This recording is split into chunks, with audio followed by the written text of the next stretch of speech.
A continuación vamos a describir el procedimiento de lavado uterino para poder obtener embriones en vacuno. En primer lugar realizaremos una anestesia epidural caudal utilizando procaína, como se puede ver en la imagen. Lo colocamos en la zona más declive cuando levantamos la cola y una vez introducida la aguja depositamos en el espacio epidural la anestesia local, el anestésico local. A continuación vaciamos el recto, como se puede ver en la imagen, lo más posible, y lavamos toda la zona para que se quede completamente limpia para poder realizar el procedimiento de lavado uterino. En la sonda de lavado introducimos una guía para dejar la sonda de lavado rígida, como se aprecia en la imagen, y aquí a continuación lo introducimos vía vaginal, a través de la vagina, y con la mano izquierda vamos a sujetar el cérvix y vamos a hacer movimientos para poder atravesar el cérvix con la sonda en la que hemos introducido la guía. Vemos como a continuación, una vez fijada la sonda con aire, estamos haciendo lavado, se fija la sonda, hacemos lavados de 10, 20, 30 y 40 mililitros, como se puede ver en la imagen, y el líquido obtenido se va depositando en un filtro, como se ve a continuación. Por último, retiramos la sonda y ese líquido del último lavado, pues también lo estudiaremos para ver si quedan embriones. ¿Cómo se realiza una recogida de embriones en vaca? Sobre unas piezas de matadero, unos aparatos genitales de matadero, vamos a describir cuáles son las distintas estructuras del útero, dónde debemos fijar la sonda de lavado y cómo se va a hacer, cuál es el procedimiento. Sobre esta mesa vemos distintas sondas, el color indica el calibre de cada una de las sondas, y aquí vemos un aparato genital con el cuerno izquierdo, al final tenemos el ovario, cuerno derecho, el septo de separación en el centro, y a continuación marcamos donde se encuentra el cuerpo del útero, donde deberemos introducir la sonda, y aquí vemos el cérvix. Y por último vamos a mostrar dónde se encuentra el ostium cervical externo, es decir, la entrada al cérvix, rodeado por el fornix vaginal, que son esos pliegues que se puede ver. Ahí en el centro vemos la entrada al cérvix. A continuación les muestro cómo es una sonda de lavado. Son sondas flexibles de distinto tipo, aquí podemos ver varias. Y para poder utilizarlas se introduce una guía en su interior. A continuación procedemos a introducir la guía. Como puede verse, va a quedar rígida, de modo que vamos a introducirla en el cérvix de una vaca que debe estar en su día aproximadamente día 7 de celo, que está mucho más cerrado y poco lubricado. A continuación vemos también cómo se introducen estas guías metálicas para dejar la sonda rígida en otro tipo de sonda donde la sujetamos de distinta manera, como puede verse en la imagen. Aquí podemos ver cómo se introduce la sonda de lavado con la guía en su interior. Vemos la entrada al canal cervical y con la mano desde el exterior, desde vía transrectal, con la mano izquierda vamos a manipular el cérvix, vamos a mover la sonda de lavado hasta que atravesamos el cérvix. Ahí ya hemos atravesado, lo hemos notado con el dedo, ahí lo estamos marcando, y una vez dentro nos vamos a dirigir hacia el tercio proximal o el primer tercio del uno de los cuernos uterinos, y a continuación lavaremos otro. Una vez que hemos llegado a uno de los cuernos, sacamos un poco la sonda, sacamos la guía, subimos la sonda y vemos ahí arriba cómo se indica dónde, ahora lo vamos a ver con detalle, hasta dónde ha llegado la sonda. Ya que está ahí arriba, inflamos el balón para dejar la sonda fijada. A continuación, como pueden ver, sin quitar la guía todavía, inflamos el balón con aire. Y un poquito más adelante, cuando ya esté la sonda, ahí vemos cómo se infla, vamos a asegurarnos de que se ha quedado fija en su sitio. Vamos introduciendo 10, 20, 30, 40 mililitros progresivamente para hacer una distensión progresiva del cuerno uterino, primero en uno de los cuernos, cuerno derecho, por ejemplo, y luego en cuerno izquierdo. Aquí se puede ver cómo se introduce la jeringa, quitamos un clamp que está cerrando el tubo y ahí vemos cómo se hincha ese cuerno derecho a medida que metemos el fluido en la zona final, que es donde se encuentran los embriones. A continuación, una vez que hemos introducido el fluido, seguidamente procedemos a recogerlo. Una vez recogido, clampamos la sonda, ponemos un clamp, retiramos la jeringa y volvemos a hacer. Ahí vemos cómo se hace. Estamos metiendo el líquido para que vean cómo se hincha el cuerno con líquido.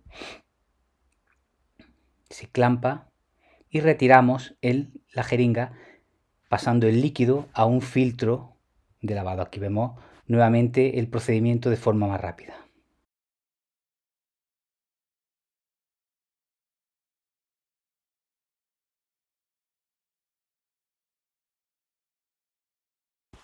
El líquido obtenido, en el que esperamos encontrar embriones, va a ser depositado en un filtro, como puede verse a continuación, y poco a poco ese filtro va a ir rellenándose de líquido, comenzará a actuar, a filtrar el fluido por la membrana que tiene a la izquierda, y a partir de ahí son unas membranas de 75 micrómetros y quedarán los embriones retenidos en el dispositivo. Otras veces trabajaremos con este otro tipo de dispositivos y lavamos el filtro. Una vez obtenidos, hecho todos los lavados de los cuernos uterinos, vamos a buscar embriones, como puede verse en la imagen. Aquí vemos distintos tipos, incluso óvulos no fecundados, y aquí ya vemos blastocistos y una mórula.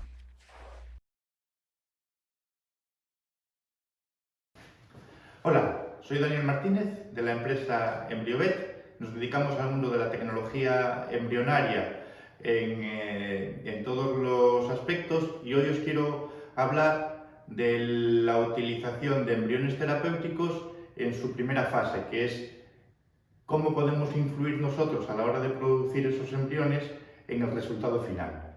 Para esto me gustaría empezar con una introducción de todos aquellos factores que influyen realmente en la consecución de cada gestación, independientemente de que vayamos a utilizar la tecnología sobre animales con algún hándicap reproductivo, como pueden ser las repeat breeders o vacas repetidoras, o bien en situaciones generales de dificultades reproductivas, o bien incluso en transferencia de embriones en buenas condiciones en programas genéticos, etc. Porque al final todos aquellos factores que intervienen en la gestación o no, pues son los mismos que están operando, ¿no? Entonces, lo primero que necesitamos, o el primer factor en toda esta ecuación, es el embrión. Parece una bobada, pero hay una serie de actores importantes que van a estar actuando siempre. Y el primero es el embrión, que no necesariamente tenemos que dar por hecho que siempre es un factor seguro o de la misma calidad. Luego tenemos la receptora. La receptora es otro factor clave que influye de una manera crucial en la consecución de una gestación o no. Por otra parte, la ganadería y el ganadero. Hay un efecto característico de la ganadería. El medio ambiente y las metodologías que nosotros decidimos utilizar en cada caso, y también el veterinario. El veterinario es responsable de controlar, de unir todos los pasos y todos aquellos que pasan por el embrión. El embrión, para empezar, puede estar vivo o incluso muerto, que no haya superado el procedimiento de congelación. Influye el tipo de embrión, si es in vivo o si es in vitro, la manera en que ha sido congelado, y también su calidad biológica va a estar directamente relacionada con su resistencia a la criopreservación. Y esto es un factor clave y decisivo a la hora de tener éxito con los embriones en su uso terapéutico.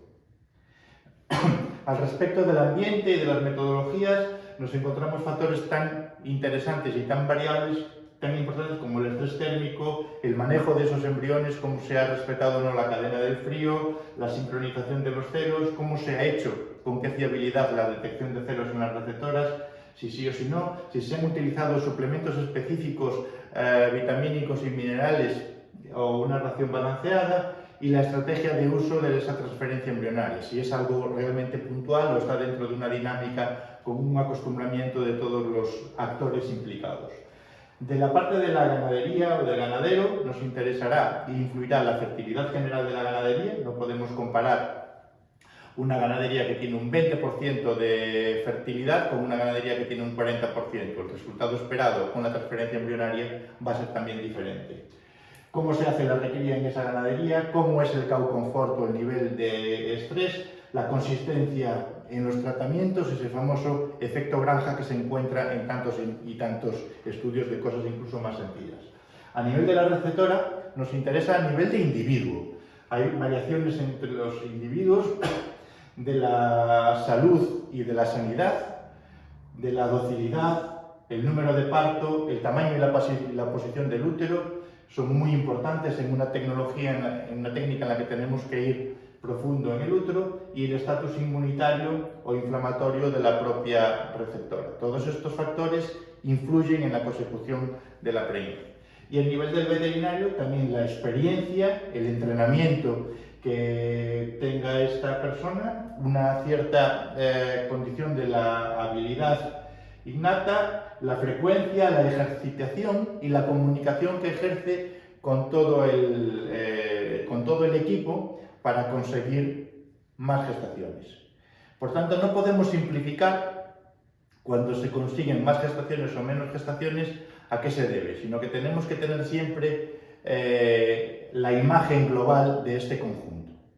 Y vamos a centrarnos directamente en el punto central. ¿Qué podemos hacer para mejorar este embrión?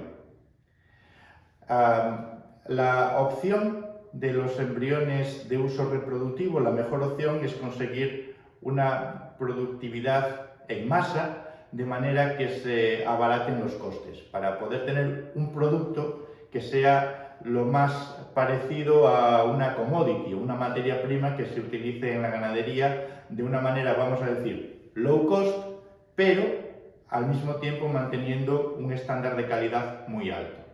Entonces, sabemos que hay muchos factores importantes, pero el central es el embrión. Tenemos que asegurar no solo que esté vivo, sino que tenga la mejor calidad posible en el momento de su llegada al útero, para lo cual ha tenido que soportar perfectamente la congelación. Y eso se hace mediante la obtención de un embrión de mucha calidad. La tecnología in vitro hoy llega hasta donde llega. Está evolucionando gradualmente año tras año y probablemente dentro de algún tiempo el promedio de los embriones que se producen in vitro sea de mejor calidad que el de hoy. Pero la herramienta que sí tenemos es seleccionar desde el principio. Producimos los embriones, como se puede ver en las imágenes, producimos embriones a partir de ovarios de matadero, que son seleccionados de animales, por supuesto, sanos. La otra variable es escoger ovarios que tienen buen aspecto, buenos folículos y que no tienen ninguna estructura patológica, ausencia de quistes foliculares o de folículos de gran tamaño. A partir de ahí se realiza la aspiración, como mostraremos en el siguiente vídeo, y lo más importante es la criba que hacemos, esa primera criba al nivel de los ovocitos. Todos los folículos van a proveernos de embriones.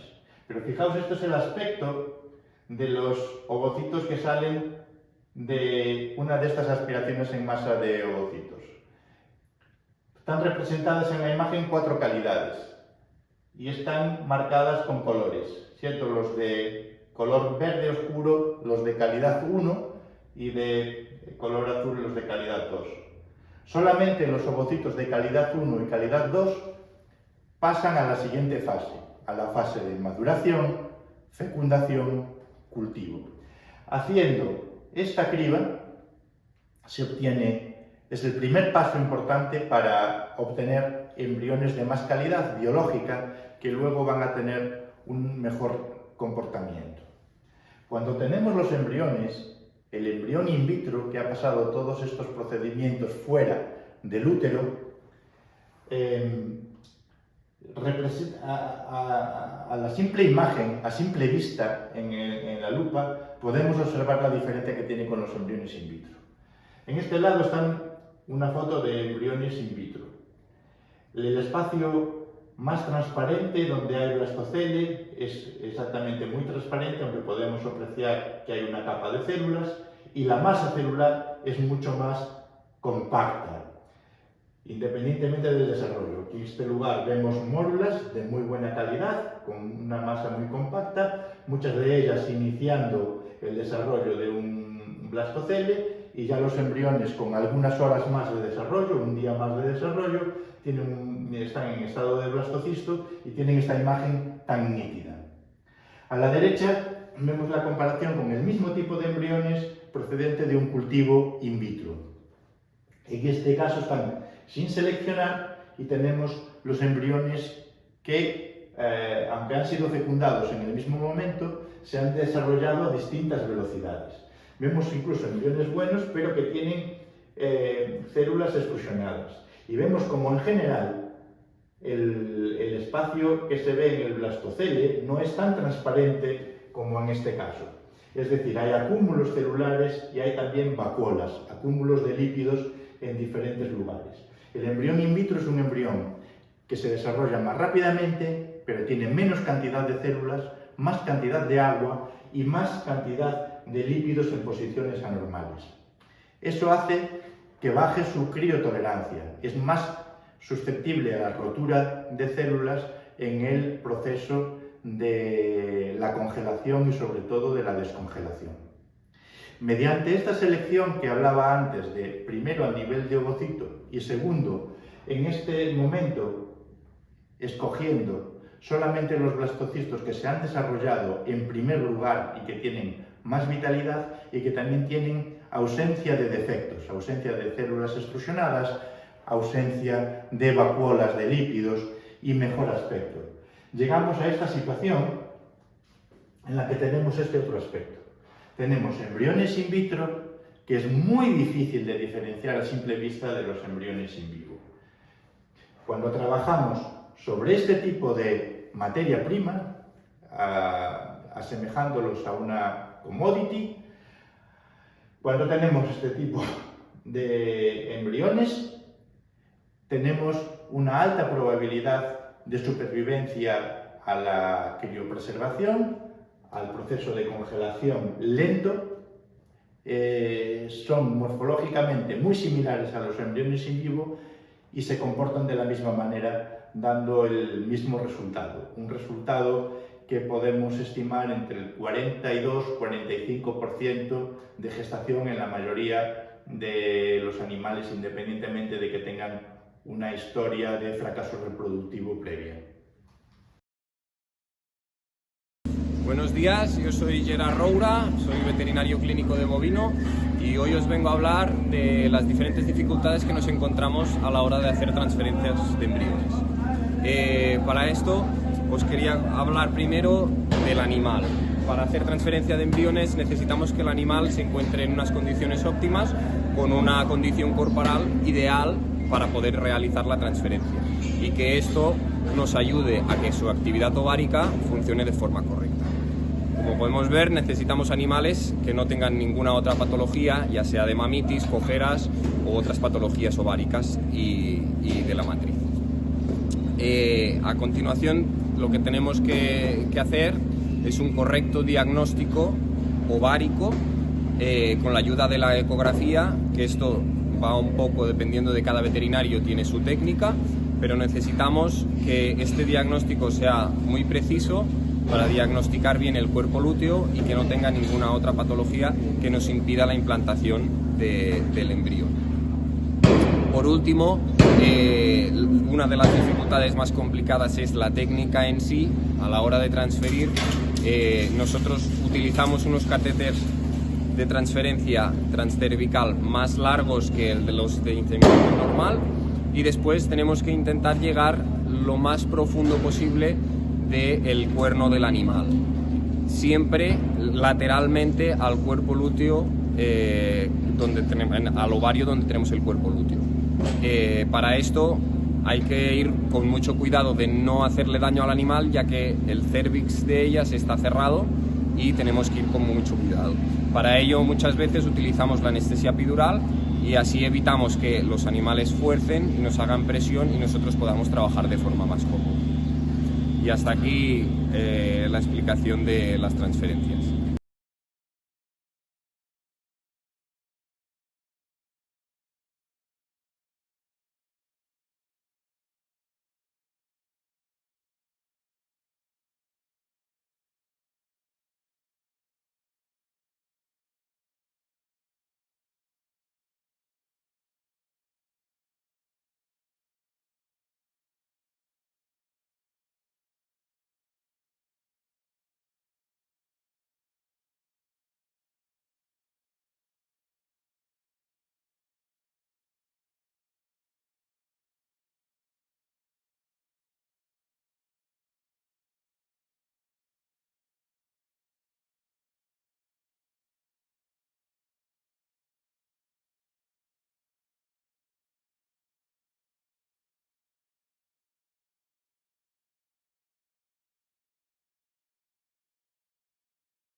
Actualment, les explotacions lleteres d'aquest país viuen un moment crític. La seva sostenibilitat està en risc. Però què vol dir això? Bé, quan parlem de sostenibilitat no només parlem de la viabilitat econòmica d'una activitat, sinó que a més parlem del vincle social d'aquesta activitat amb la resta de la societat. També parlem del vincle ecològic, de la petjada ecològica que fa aquesta activitat al medi ambient. També parlem del relleu generacional. De fet, en les explotacions lleteres familiars no es continua. La gent no vol continuar, no hi ha relleu generacional. A tot això se li suma el preu del cereal, l'elevat preu del combustible, de la llum, de l'aigua, i que els preus de costos, per tant, són molt elevats. A més, no es paga bé el preu de la llet. De fet, hi ha hagut un període que s'ha pagat la llet per sota del preu de cost. Tot això fa que aquesta activitat ramadera, aquesta activitat econòmica, no sigui sostenible. Hi ha molts fronts per millorar aquesta sostenibilitat. En aquest vídeo tractarem el maneig reproductiu. De fet, en els darrers anys s'ha millorat moltíssim en aspectes de maneig reproductiu, però encara hi ha aspectes a millorar, un dels quals són les dobles gestacions, les dobles ovulacions, els dobles parts. I és que tant veterinaris com ramaders infravalorem les dobles gestacions. No totes les dobles gestacions acaben amb dobles parts, que normalment aquests dobles parts solen ser distòxics i que també disminueixen la vida productiva de la vaca, ja que el seu part distòxic no només provoca malestar animal, no només provoca problemes clínics, sinó que a més utilitzem medicaments antibiòtics en un moment en què es vol reduir els antibiòtics.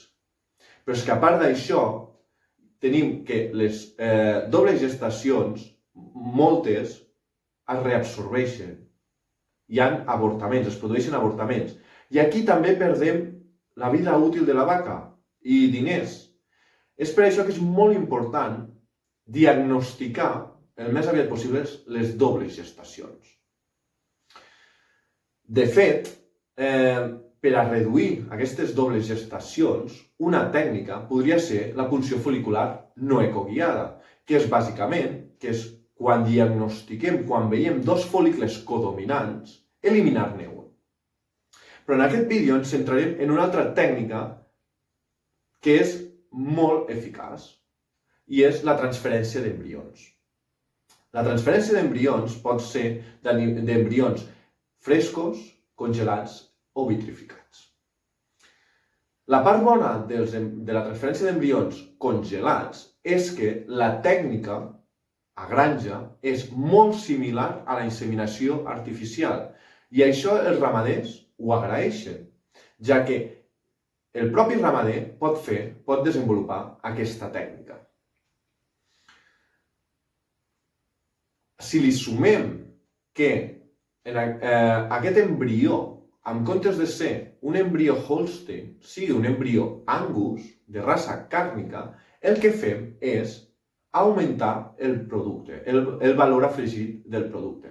Per tant, a la granja podríem tenir dos tipus de vaques, a inseminar i a transferir embrions. Les que inseminaríem serien les primípares, les vedelles primípares, i ho faríem amb semen sexat. En aquestes naixerien les futures mares de la granja, ja que s'ha vist que en les vedelles hi ha menys dobles ovulacions que en les multípares. I és en les multípares en què realitzaríem la transferència d'embrions. I aquí és on naixerien vedells tipus raça càrnica que faria augmentar el producte, el valor afegit del producte. És cert que aquesta tècnica no s'utilitza de forma rutinària en aquest país. De fet, s'utilitza de manera terapèutica, és a dir, quan una vaca s'intenta de 1000 formes que quedi prenyada, l'última opció és la transferència d'embrions. En canvi, a altres països, com el Japó, s'utilitza de forma rutinària. Nosaltres creiem que per a millorar la sostenibilitat, o una part de la sostenibilitat en les granges de llet, en les vaques lleteres, seria la transferència d'embrions congelats.